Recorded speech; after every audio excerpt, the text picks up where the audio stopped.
Hey everyone, welcome. I am absolutely thrilled you're joining us today for an explainer that's, well, it's going to completely bend how you perceive yourself, and your reality for that matter.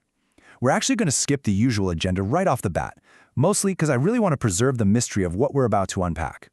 We're stepping into this wonderfully eerie, incredibly fascinating, and deeply scientific territory where human consciousness reveals just how delicate it really truly is. So get ready, we're going straight down the rabbit hole. Okay, let's dive into this. I want you to just picture it. You're standing completely alone in a dimly lit room, staring intently into a large mirror. So what happens when you stare into that mirror for just a little too long? Well, if you try this, it's called the strange face in the mirror experiment. You trigger what is often called the looking glass self-effect. It's this very real, very wild psychological phenomenon where your own reflection actually begins to warp. It shifts. It might even start to look like a complete stranger, or maybe even a monster. It is deeply unsettling, but it is the perfect introduction to our topic today. You know, this incredible fragility of how we perceive ourselves is brilliantly captured by Ellen Sachs. She's an academic who actually lives with schizophrenia, and she describes the experience of a fractured reality like this. She says, the me becomes a haze, and the solid center from which one experiences reality breaks up like a bad radio signal. I mean, wow. I really want to anchor our explainer on this exact idea today. The terrifying fragility of human consciousness. Our fundamental sense of me, it's really not nearly as solid or as permanent as we like to think it is. All right, Section 1, the mirror of reality. So we're shifting from that spooky mirror illusion to the deep invisible mechanics of the brain, the stuff that governs absolutely everything you see, feel, and believe to be real. To really wrap our heads around this, let's look at an interactive play called The Mirror Trap. This performance is literally where quantum physics meets the psychology of illusions. Imagine being in the audience, actively doing this mirror-staring experiment while simultaneously learning about quantum mechanics. Now, why on earth would you combine those two things? Well, because both quantum physics and human psychology prove an incredibly uncomfortable truth. Our human senses, they just utterly fail to comprehend true reality. We simply aren't equipped to perceive the universe as it actually is at its fundamental level. No way.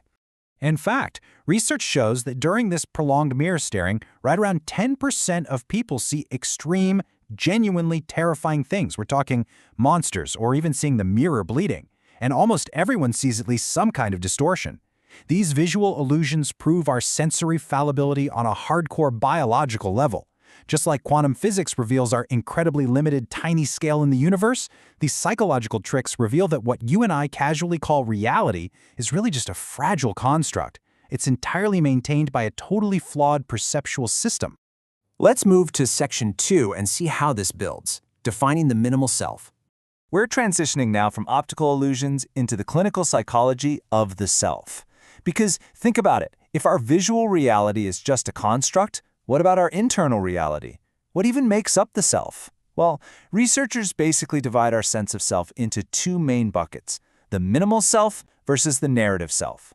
I want you to think of the minimal self like individual beads. It's that momentary, immediate, pre-reflective sense of just existing, right now, in your body. It is literally the bare minimum of consciousness. The narrative self, on the other hand, that's the strung necklace. That's your personal history, your memories, your whole complex identity built up over time. But here is the absolutely crucial key to all of this. Before you can have that complex, beautiful narrative necklace, you absolutely have to have those solid, momentary beads of the minimal self. So what exactly happens when those minimal beads shatter? Well, we get what clinical researchers call ipsiide disturbance. Now, that's a dense academic term, but it basically means a breakdown of that pre-reflective, implicit sense of existing as a vital subject of experience. To put it simply, a fractured minimal self leaves a person struggling to just exist in the present moment. That obvious, self-evident feeling of just being you, actively controlling your own thoughts, it completely disappears. You kind of just become a passive observer trapped inside your own mind. Which brings us to Section 3, Illusions and Body Boundaries. Let's take a closer look at this concept called disturbed corporeality. You see, for many people living with schizophrenia, it isn't just a mental haze. The physical boundaries of their own bodies literally feel unstable. That physical disconnect is every bit as profound as the mental one. In the field, we refer to this as body boundary plasticity. Simply put, it's the flexibility of how your brain perceives the actual limits of your physical body. Now, you might be wondering, how on earth do clinical researchers objectively measure this completely invisible internal shift? Like, how do you even test if someone's bodily boundaries are a bit too flexible? Well, incredibly, the answer lies in utilizing body-based illusions. Now, what's really interesting about this setup is we can actively induce this flexibility using something called the Pinocchio illusion. Let me walk you through these fascinating experimental steps, because it's super cool. First, the participant puts on a blindfold. Got to completely remove those visual cues, right? Second, you bend your arm and you touch your nose with your index finger. Keep it there. Finally, a researcher comes in and applies a small 120 Hertz physiotherapy vibrator directly to your bicep tendon. This subtle vibration stimulates the muscle spindles, completely tricking your brain's proprioceptive system into thinking your arm is physically extending outward. And here is the truly bizarre result. Because your finger is obviously still maintaining tactile contact with your nose, you get these clashing, dissonant inputs. The tactile input says finger is on nose, but the proprioceptive input says arm is moving away. So the brain frantically tries to solve this biological puzzle, and its brilliant solution, it perceives the nose as actively growing away from the face. Literally just like Pinocchio. Now, clinical studies reveal that people with schizophrenia are highly susceptible to this illusion compared to healthy controls. They feel that nose elongation way more frequently and with way more intensity. And this is huge because it proves a deep biological vulnerability. Their body boundary perception is highly plastic, which means their minimal self is really easily disrupted. All right, moving into Section 4, Aberrant Salience and Schizotypy. Because here's the thing, these extreme perceptual errors, these loose body boundaries, they aren't just limited to clinical diagnoses of schizophrenia.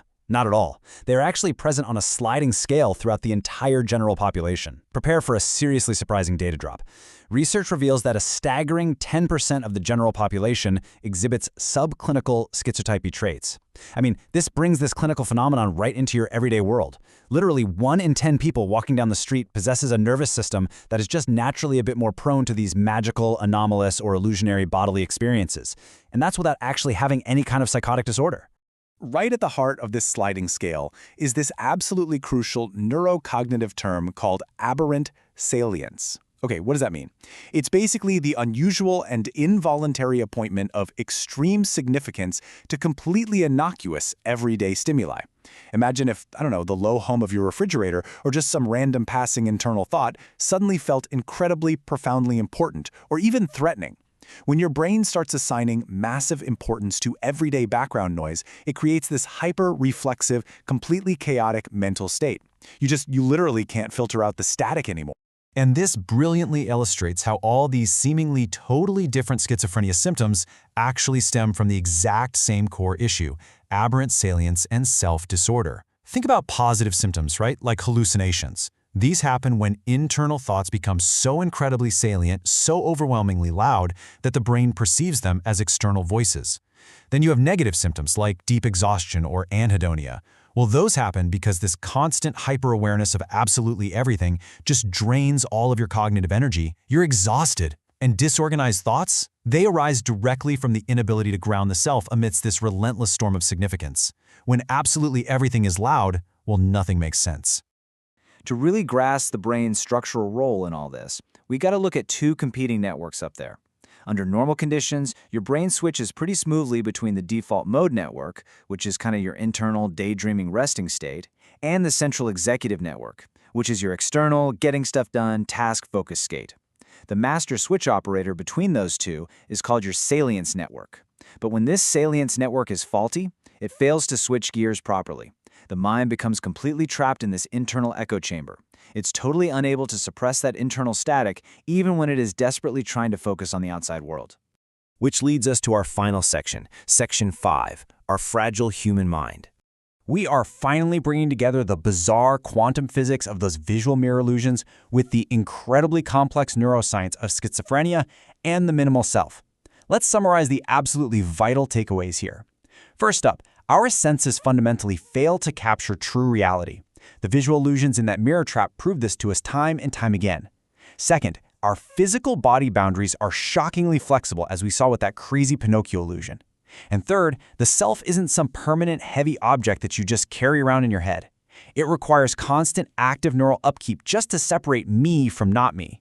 Your seemingly solid grip on reality, it's really nothing more than a very delicate, continuous performance managed entirely behind the scenes by your brain. So, the crucial point is this. If our senses are truly this fallible, and if our physical boundaries can be entirely tricked by a simple localized vibration on the arm, well, how much of you is just an illusion? I want to leave you with that deeply thought-provoking question inspired by our little journey down the rabbit hole today. Thank you so much for joining me for this explainer, and remember, always keep questioning the reality right in front of you.